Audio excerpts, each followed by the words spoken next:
แต่ละชนเผ่าเนาะมีคนเขียนบอกว่าประเทศลาวมีบรรดาเผ่าหลากหลาย แต่มีหนึ่งเดียวและมีความเสมอภาคเปรียบเหมือนสวนดอกไม้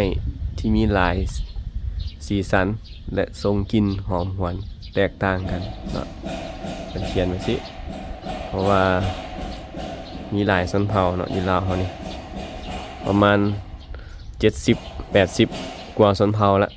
นะทุกมือนี่มันอยู่ใน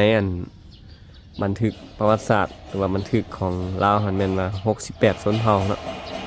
แต่ว่ามาปัจจุบันนี้ก็เจ้าค้นพบหลายกว่า68ชนเผ่าละอยู่ในลาวเฮานี่เนาะเพราะว่าเป็นชนเผ่าแบบน้อยๆก็มีที่แตกย่อยออกไป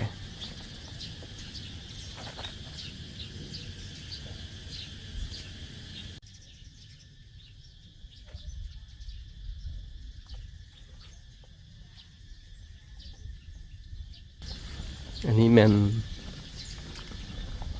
ห้องพิพิธภัณฑ์หรือว่าห้องวางแสดงบรรดาเผ่า